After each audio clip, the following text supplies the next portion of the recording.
What's the coolest thing about Webkinz? So many pets to choose from. Contests! Decorating my pet's room. Toys. Food. Prizes. Gambling. Is everything. The coolest thing is everything Webkinz. Webkinz came out April 15th, 2005, which means at the time I was 5 years old. I remember all of the hype around Webkinz and seeing all of the pets available for purchase in the stores, but I never really got into it. Webkinz, okay? $10. Great. This is the next generation of maybe not. Next generation of Beanie Babies. I definitely had a Webkinz growing up. It was a pink platypus, at least I thought it was a pink platypus. But other than that, I cannot remember a single thing about the game. I know the concept involves adopting a pet, raising it, and playing mini games, but really other than that, Club Penguin, UB Funkies, and Neopets have kind of merged into one big amalgamation of Flash games in my memory. I mean, when I was a little kid, these guys were in every single store. Gans, the parent company for Webkinz, was absolutely just printing money with these. They had monthly releases, seasonal exclusives, signature rares, Lightning McQueen. The game's peak day was Easter 2009, when a total of 3.2 million players were logged on at one time.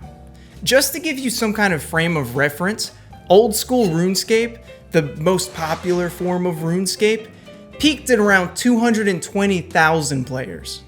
That means at one point in time, Webkinz had more than 16 times as many concurrent players than RuneScape would ever see. That means if Webkinz drafted all of its concurrent players to war, it would have an army larger than China's. If Webkinz was so successful, then how come it's seen such a massive dip in both sales as well as player count? Why can't I find a Webkinz at any store near me? Well, to better understand what happened to the giant that was Webkinz, I think it's important that we take a look at what Webkinz has become today. So grab your plushy pal and keyboard and get ready to venture back to the world of Webkinz.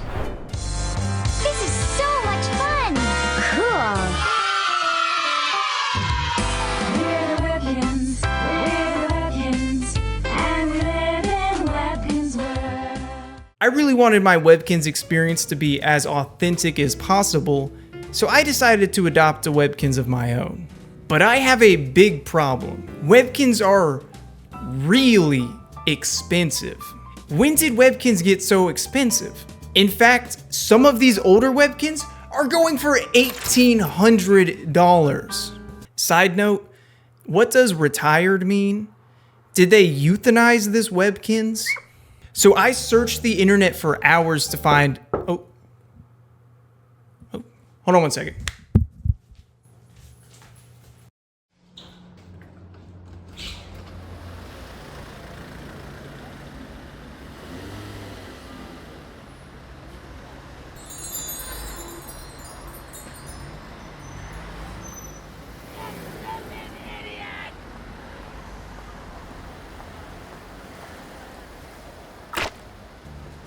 I don't use this word lightly.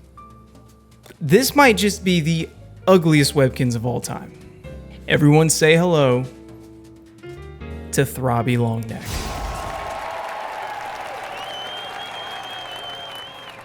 Oh yeah, official Webkinz. Now, Throbby might just be the ugliest damn Webkinz of all time, but I adopted him, and he's mine, and damn it, I love him. Throbby definitely won't be getting repurposed as a Valentine's Day present for my girlfriend. So after finding the cheapest Webkinz money could buy, I go to the Webkinz website, and I noticed that there are two different versions of Webkinz. I'm asked if I want to download Webkinz Classic or Webkinz Next. Webkinz Next is written in Unity and was released on October 23rd, 2020. Webkinz Next has been almost unanimously criticized, and along with the really creepy 3D models, I'm just gonna stick with Webkinz Classic for now. So upon creating an account, we're introduced to Miss Birdie. Hello there. I'm Ms. Birdie. I run the adoption center here in Kinsville. Miss Birdie is in charge of adopting Webkinz, but there's a problem here.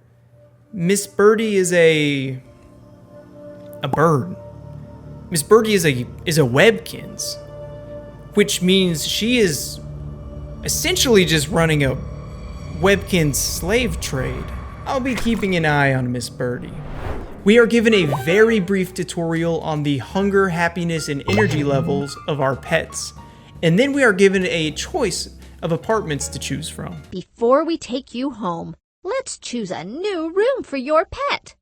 I chose the pirate theme because it's the most manly, and I am a very manly man who happens to also play Webkinz. After moving into our house, they unload this UI on you. This is gonna be quick, so hold on. In the bottom left, you have your pet care meters along with a button to see all of your pets as well as dress your pet. This is your pet, who will occasionally have something to say. A list of challenges, a button to hide these challenges, a button to take a picture of your screen, a button for editing the layout of your house, Kinz Cash. This is the primary currency of the game. eStore points. This is the premium currency of the game. Hearts filled bonus. I don't really know what this is. After playing the game for a while, I still don't know what this is. Family score. I still don't know what this is either. Friends list, mailbox, message center, settings button, logout button, the time, links to videos explaining the features of the game, a button to go home, and a button to go to the arcade. I hope you were able to remember all of that because this button right here opens a massive menu full of even more buttons. This is insane. The sheer amount of buttons and pop-ups that are present without any explanation for what they do is dizzying. Now, I'm not saying I have the greatest memory in the world, but there is literally no chance that a child is going to remember what every single one of these buttons do. This is one of my first real gripes with the game. There are drop-downs, buttons, maps, games within maps, and buttons within games. It's like the developers wanted to make sure you'd never run out of ways to get lost. Case in point, there are 5 different ways to access the Kinz clothing shop. A single button would have sufficed. It feels like in an attempt to cram as much as possible into this game, the developers just loaded it up with a ton of random UI elements and never really took the time to think about, oh, does this actually make any sense at all? If you tried to diagram which buttons lead to which screens, it would create a spaghetti chart that would make even the most seasoned of developers weep. But honestly, none of this really matters because all you need to know is that this button right here takes you to the Kinzville map. This is where all the action's happening. You got shops, you got arcades, you got the academy, you got the employment office? You're telling me that in a game where you essentially buy a Webkinz from what feels like a fuzzy little slave trade, you can also enlist them to work? What's next? 401k contributions, unpaid overtime? Well, since the employment office says that there's no work today, classic, let's head on down to the arcade and see what's happening. The Webkinz arcade is truly the bread and butter of this game. It's basically a museum of every Flash game from Webkinz ever, all in one place. You'll be playing the arcade to earn money, to buy new furniture and clothing for your pet. They've got a ton of games. And when I say a ton, I mean a ton. There are 71 games in this arcade. Now, if I were to go through and play every single one of these games and record footage for it, it would take me hours, if not days, to do.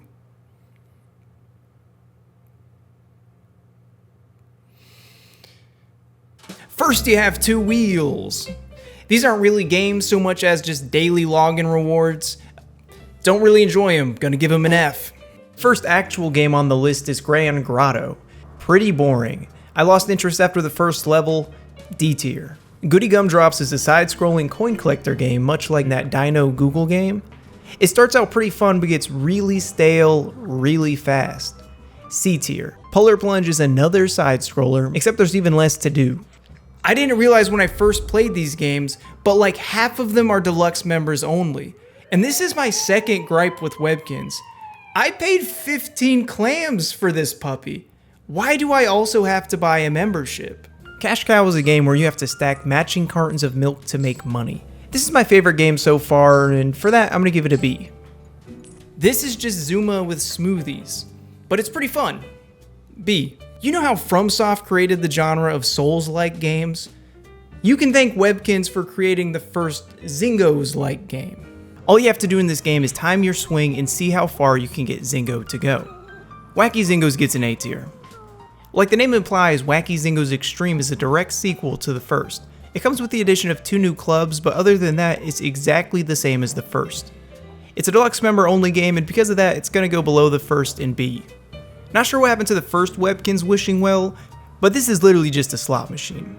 Teaching gambling at a young age, that's something I can get behind. But since you can only play this game once a day, it's going to get a C. Ant Mania. I remember this game.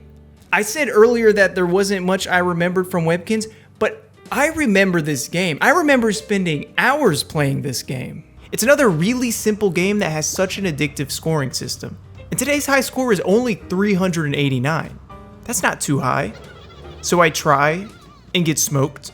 This game is great, and for being something that I actually remember playing 20 years later, it's gonna get a certified S tier. This game is like Mahjong. I don't know, I've never played Mahjong, but it's probably something like this. D tier. This is definitely the most learning focused game so far. You add up tiles to try and equal the amount that Booger is thinking. Learning is for nerds, this is getting a C. Zingo's Bounce and Burst. Now here we go, now we're talking another Zingo game. In this game you're tasked with exploding bouncing Zingos while they giggle. It's definitely not as fun as any of the previous Zingo entries, so it's gonna get a C. Candy Bash is a pawn game where you're tasked with helping Pancho free his candy by bouncing a bean off his sombrero. I might be biased, but Pancho is probably my favorite character in all of Webkinz, and this game is actually pretty fun. I'm gonna have to give it a B. With my bean in my sombrero, my candy is never far away. Candy Bash 2, however, is not as good. It definitely feels like this game was phoned in to try and cash in on the hype from the first game.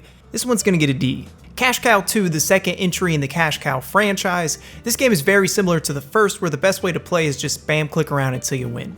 C tier.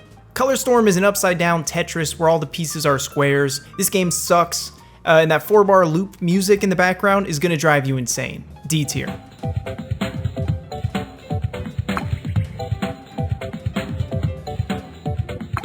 Crafty Canaries is a symbol matching game where you play as a couple birds trying to build a home. Not really my kind of game, but it could be fun if you enjoy that kind of thing. C. In Dashing Dolphins, you're a dolphin trying to free his friends before time runs out. Use the arrow keys to move around and spacebar to jump. It's decently fun, but pretty shallow. C. Dogbeard's Gold is another incredibly easy but very addictive game. I was super surprised at how much I enjoyed this. All this game requires is a well-timed click of the mouse, but the speed of rotation and the multiplier bonus keep on going up. I actually thought I had done really well, only to find out that Lil Gooner had beat me by almost 10 times my score. This is one of my new favorites. I just wish it wasn't a deluxe member only game. A. Eager Beaver Adventure Park is a great game where you have to use the letters they give you to spell out words, and as you do, the letters shift and fall. It's well thought out and fun. I could definitely see this being an iPhone game or something. B tier. At this point, I've been playing for hours, and I realize that I'm only about a third of the way through. So I really try to pick up the pace. Flutterbug. You gotta use the arrow keys to guide the bees to the flowers while trying not to get stung. I'm gonna give it a C. This is just solitaire, which is perfectly fine if you're into that thing, but it's also kind of weird to think that Webkinz, a program targeted towards little kids, is putting arguably the most geriatric game of all time into the arcade. It's gonna get an old ass C. Go-Go Googles. This is a Google. I thought it was a platypus, but apparently it's a Google, which is like the Club Penguin equivalent of a puffle. I feel like I might vaguely remember playing this game, but if I do, it's not very fondly because this game sucks, so it's gonna get a D. Goober's Atomic Adventure is another tile matching game, but at least this one has some funky music and Goober sits there and cheers you on. This is the best matching game so far. I'm gonna give it a B. Goober's Lab, however, is just a less refined version of Goober's Atomic Adventure, and also Goober just kind of sounds like he has depression. Try that again. This is getting a C. The Hatch Dragon is another tile matching game, although this one is more akin to just 2048 than anything else. I got really far but wound up losing. This one's getting a C as well. Hide and Skunk is Minesweeper. This is just Minesweeper. Home Before Dark is one of those games where you have to flip the pieces in order to create a path to get from point A to point B. Not great, but not bad. B tier. This game is just Doodle Jump. Exactly like Doodle Jump, except it lags extremely badly. D. It was at this point in the video that I really began questioning what I was doing with my life. Hungry Hog is a game where we play as your mom on a diet. C. Iceberg Escapades has you hop around as a penguin while trying to collect starfish. Pretty boring, not the worst, gonna get a C. The goal in Jazz Monsters is to scare away the flying hooligans by performing music. It's really just a quick time click game, but it can be fun when things start heating up. B tier. Jumbleberry Blast. Ugh. Another tile game. B. Jumbleberry Field is another daily login gambling game, but this time you're shooting dice. C. This game is exactly like Goody Gumdrops, very average, very middle of the road, very C tier. Lily Pads has you play as a frog, hold the mouse to charge up, and let go to release. Basic but challenging. It has kind of that Flappy Bird level of anger appeal to it. I'm gonna give this a B. Lily Pads 2, the much anticipated sequel to Lily Pads 1, is very similar to the first, except now you can control the angle of the frog, and everything else feels just a little bit more polished. This game is somehow even more rage-inducing than the first. It'll fit nicely in A tier. Dex Dangerous in the Lunar Lugbots is an extremely long title for a pretty decent game. It has you defending the planet from flying pigs. I like that the upgrades keep things interesting. This is gonna fit solidly in A tier. Lunch Letters is our first typing game. Growing up, I played a ton of these typing games in grade school. I was terrible back in the day, and I'm still ass today. But it's still really fun, so I'm gonna give this one an A as well. Miss Cowaline's Roll Call is a game that I didn't understand really playing at first, but the second time around, I am cooking. Something clicks, and I just can't be stopped. It's like I'm in some kind of Webkinz trance. I do really well, so good in fact that Webkinz even tells me I did a great job, and I come very, very close to beating the daily high score. I give it a few more tries, but decide that I probably shouldn't be wasting so much time on a kid's game. But this game is awesome. I'm gonna give it an A tier. Operation Gumball. This is a puzzle game where you have to match numbers that come out of the gumball machine. I spent longer trying to figure out how this game worked than actually just playing the game. It's not very hard, I'm just really bad at kids games. This is getting a C. Pet Party Parade is a tile game almost exactly like Grand Grotto. I hate it, and if you like it, I hate you. This is getting a D. Picnic, this is the predecessor to Ant Mania. It is literally just Snake. C. Hungry Hog 2, Pinky's Big Adventure. We are once again playing as your mom while we run around gobbling up some junk food. If you're a fan of Pac-Man, you'll probably be a fan of this. I am not. C. This game has you running a pizza shop while managing your time between customers. It is really solid and surprisingly in-depth with the upgrade system. While this pizza game can't hold a candle to the Club Penguin pizza game, it is still really, really good. S tier. This game reminds me a lot of Hamburger, what the fuck am I? This game reminds me a lot of Burger Time. D. Pumpkin Patch Protector is a lot like Duck Hunt. I actually really kind of liked it. I'm gonna give it a B. Quizzy's Word Challenge is another make a word tile game. It's not awful, but these are just not really my kind of games. C. I actually got the high score on this game, but it's probably because I was the only person on the planet to play it. C. Spree is a daily login board game, and honestly calling it a game at all is being generous. This is gonna get the first F. I have been sitting at my computer for over 7 hours playing these games. My brain is mush, but we must persevere. At least the other versions of Solitaire are slightly different than regular Solitaire. This is just plain ass Solitaire. D. Star Drops is another tile matching game, but I like this one the most because I don't actually have to think. I can just mindly click around the screen until I win. C. Tile Towers. I wonder what kind of game this is. This is actually just Mahjong. I know I made a joke earlier about some other game being Mahjong. I'm actually pretty sure this is just Mahjong. It's gonna get a D. Ugh, more Solitaire. C tier. Actually, D tier. I'm changing the rank of every Solitaire game to D tier. Too much Solitaire. You wouldn't understand the bond between me and my Webkinz. Bonanza Tropical Troubles has you playing as a monkey jumping around collecting fruit, but watch out for them spiders. B. I played this game for well over 30 minutes. This game is pretty much just a reskinned whack-a-mole, but it is so good. You have to click on the good fairies while avoiding the bad fairies, which is a super simple concept, but it speeds up so fast. I'm gonna give this game a absolute crispy A tier.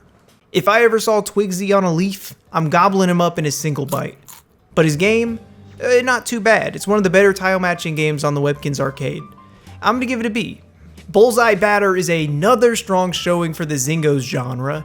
This game has you batting Zingos into a target for points. It's really fun. I'm gonna give this an A. Wacky Zingos is very similar to Wacky Zingos and Wacky Zingos Extreme, but this version features a new map terrain and a level structure. It's really good. A. Waddle is just a hungry penguin who needs to catch some fish. It's a very average game, and for that it gets a very average C. Webkinz Rally is a third-person racing game that controls a lot like Super Mario Kart. You have the option to try out other cars, but unfortunately my Webkinz did not have the drip required to do so. Still pretty good, I'm gonna give it a B. This game is a lot like Pizza Palace, except there's no upgrade system and there's just not as much to do, so it'll get a B. This is a memory card game. C. Pac-Man Dig Dug. B. We are now down to our final 5 Webkinz minigames. With that being said, every single one of these are Zingos type games, so let's hope they're bangers. Zacky's Quest has you playing Frogger to try and collect missing pieces of the map.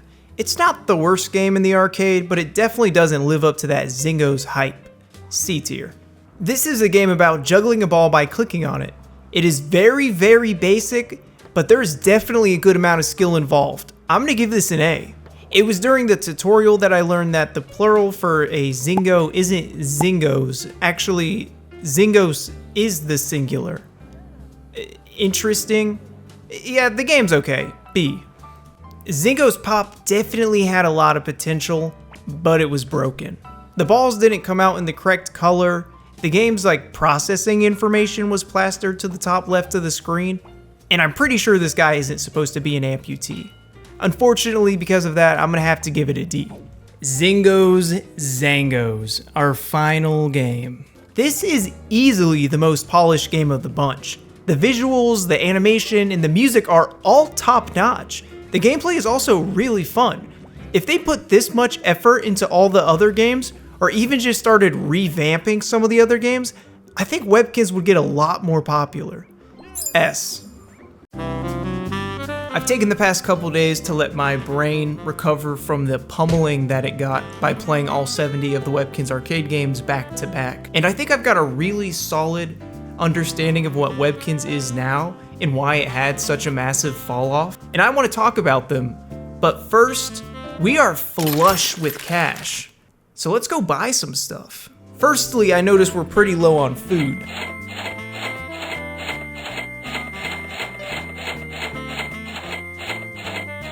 After grabbing some nugs, I head on down to the Kinz Style outlet. This is where you'll find all the hip, funky, and fashionable threads that will keep your pet looking stylish. At the Kinz Style outlet, I pick up a sick pair of shades along with a sweet bandana. I grab some other cool threads, but nothing is as cool as this bandana. While I was scrolling through the different shops, I actually noticed something. You can just adopt a Webkinz straight from the e-store with money. The price can vary anywhere from $10 to $20, and I don't really like this. This kind of ruins the magic of what Webkinz really is. It takes away from the novelty of buying a pet in the real world and then bringing him to life in the virtual world. Now it just feels like an entirely virtual experience and there's no real connection between you and your pet. Since we got some sick new threads, let's take them on down to the clubhouse and flex on some of the poor Webkinz. So I head on down to the clubhouse to find some friends, but nobody wants to talk to me. Look how cool I look! Why isn't anybody complimenting my sick bandana? The Webkinz chat is really limited, but I do my best to express myself, and nobody wants to be my friend, and that hurts. That really hurts. So I make my way over to the Webkinz park to see if there's anyone over there willing to acknowledge just how fresh I look.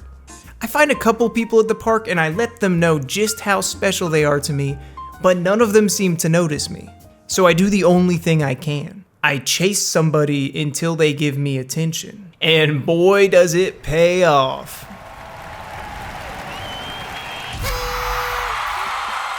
All of my hard work, all of the hours spent down in the arcade to earn money to get these fresh clothes, and finally someone compliments me. This is what it was all for, baby. This is what I'm talking about. This is the Webkinz experience. I spent a good amount of time decorating my house, and I really want to show our new friend my crib, but I cannot for the life of me figure out how to do it. So I check online, and my God, is the Webkinz Q&A massive.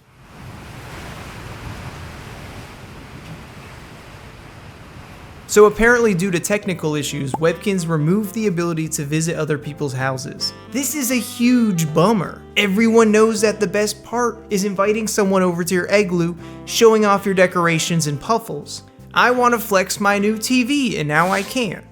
There was also a couple more questions I found on the Q&A that were pretty interesting. Can Webkinz pets die or run away? No, Webkinz pet can't die. Your pet will never run away either, though it will get very sad if you do not visit it. This answer makes me feel really sad when I think about the millions of abandoned Webkinz that are out there. Is Wishing Well 2 and Wheel of WoW gambling? I'm honestly really surprised that Webkinz acknowledged the fact that their games are so similar to gambling. While the Wishing Well 2 and Wheel of WoW use visual metaphors that are sometimes associated with gambling, there is no gambling involved. Fair answer, but it still feels like gambling. It definitely feels like gambling, right? I spend the rest of my time exploring, and there are a couple other things you can do in Webkinz, like the Curio Shop where you can mine for gems, the school where you can raise your Webkinz stats, and the Tropical Island. But a lot of this is just daily login rewards, and most of it is locked behind a deluxe member only subscription, which I will not be getting. So what happened to Webkinz?